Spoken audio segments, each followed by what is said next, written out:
So, hello everyone. Ang aming report is about post-war intervention towards agrarian reform. Our topic focuses on the efforts of the government upang mainumbalik ang mga sigla ng ekonomiya sa sektor ng agrikultura. Dito, matatalakay namin ang mga ginawang hakbang ng gobyerno kagaya ng paggawa ng mga reforma at mga bagong batas upang matulungang maiahon ang agrikultura matapos ang digmaan. So, the rehabilitation and rebuilding after the war were focused on providing solutions to the problems of the past. So, matapos ang digmaang pandaigdig ay unti-unti nang umaahon yung bansa natin at that time, binigyang pansin ng gobyerno ang mga samut-saring isyu na iniwan ng digmaan at isa na dito ay ang sa sektor ng agrikultura. So, the administration of President Rojas passed Republic Act number 34 to establish a 70-30 sharing arrangement between the tenant and the landlord. So, dito, hindi lang 70-30 sharing arrangement ang ginawa ng gobyerno. So, depende yan sa pinag-usapan ng tenant at ng landlord. At dito, pumapasok ang Republic Act number 34 or ang freedom to contract. According to the freedom of contract, the landlord and the tenant shall be free to enter into any or all kinds of tenancy contract as long as they are not contrary to the existing laws, morals, and public policy.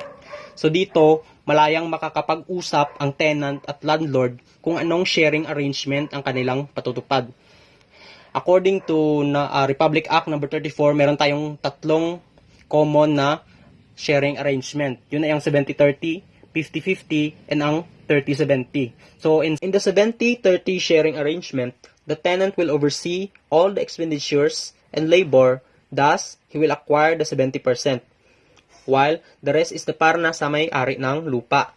In the 50-50 arrangement naman, equal sila sa gastos and labor, while sa 30-70 arrangement naman is kabaliktaran nung sinabi ko kanina. Ang landlord naman ang nagfi-finance sa gastos, while ang tenant ang magme-maintain sa tanim. The government also attempted to redistribute hacienda lands, falling prey to the woes of similar attempts since no support was given to small farmers who were given lands. Under the term of President Elpidio Quirino, the Land Settlement Development Corporation or LASEDECO was established to accelerate and expand the resettlement program.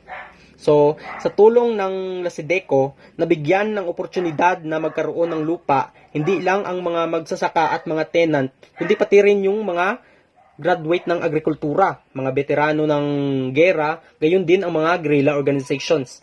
Ang ginawa ng LASEDECO is sila yung nagpa-facilitate sa pagbibigay ng settlement, kultivasyon at kultivasyon ng pagsasakahan ng lupa as well as pag-provide ng irrigation systems. Sila rin yung nag-encourage sa mga magsasaka sa paggamit ng mechanized farming tool, kagaya ng pag-ooperate ng mga tractor at iba pang agrikultura na makinarya. But later on, na-abolish ang LASEDECO at pinalitan ng National Resettlement and Rehabilitation Administration or NARA. Itong LASEDECO and NARA is pareho lang. Yung pinagkaiba lang nila is, ang sa LASEDECO is more of a short-term solution na nakafocus sa farming. While ang NARA naman is more of a long-term solution na nakafocus sa resettlement and rehabilitation as its name suggests. So, ang ginagawa ng NARA is sila naman ang nagbibigay, nagsusurvey at naghahati-hati ng mga lupa na ipamimigay sa mga Pilipino. Sila rin ang sumasala kung sino bang aplikante ang karapat-dapat ba na pagbigyan ng lupa. As well as nagbibigay rin sila ng assistance upang matulungan ang mga settler na matransport ang kanilang kagamitan papunta sa kanilang paglilipatan. Gayon din ay tinutulungan din nila ang mga settler upang makasecure ng mga kagamitan, supply, at iba pang pangangailangan na kanilang gagamitin. Under the administration of Ramon Magsaysay, there were several interventions for land reform. First, President Magsaysay convinced the Congress to pass legislation to improve the land situation so that Republic Act number 1199 or the Agricultural Tenancy Act was passed in order to protect the tenurial rights of tenants, forced tenancy practices. Second, the Court of Agricultural Relations was created in 1955 purposely to improve tenancy security of tenanted farm and resolve land disputes. Third, the establishment of Agricultural Financing Commission to administer problems created by tenancy. Fourth, the creation of Agricultural Credit and Cooperative Financing Administration or ACFA, mainly to provide warehouse facilities and assist farmers in marketing their products. Lastly, the administration lead the establishment of agricultural bank to provide easier terms in applying for a piece of land and other farmlands.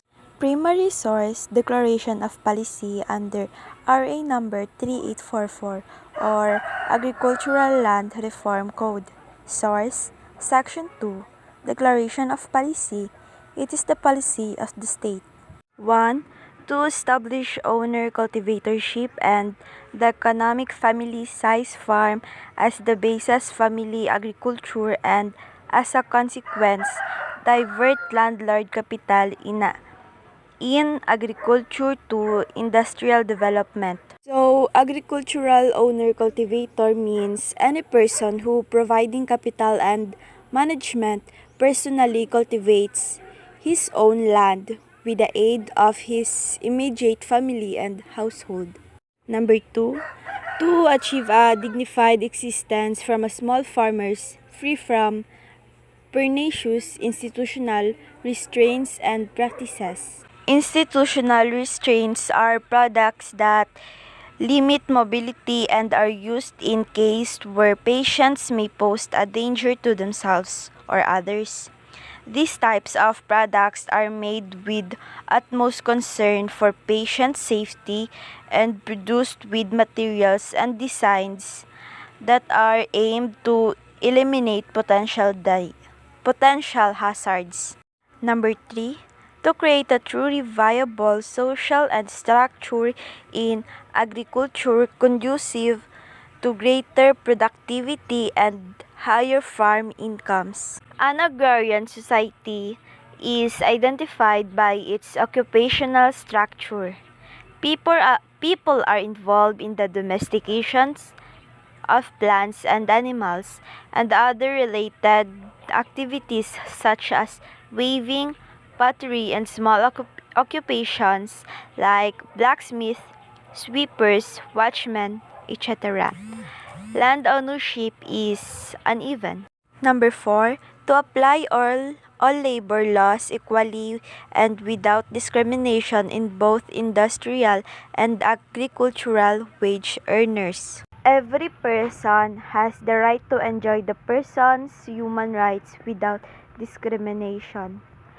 Every person is equal before the law and is entitled to the equal protection of the law without discrimination. Every person has the right to equal and effective protection against discrimination. Fifth, to provide a more vigorous and systematic land resettlement program and public land distribution. Qualified beneficiaries are farmers, tellers, or farm workers who are landless and who own less than 3 hectares of agriculture lands. Number 6, to make a small farmers more independent, self-reliant, and responsible citizens, and a source of genuine strength, democratic society. Democratic societies are committed to the values of tolerance, cooperation, and compromise. RA number 3844 or Agricultural Land Reform Code abolish share tenancy, aim to free tenants from tenancy, emphasize owner, cultivatorship, and farmers' independence.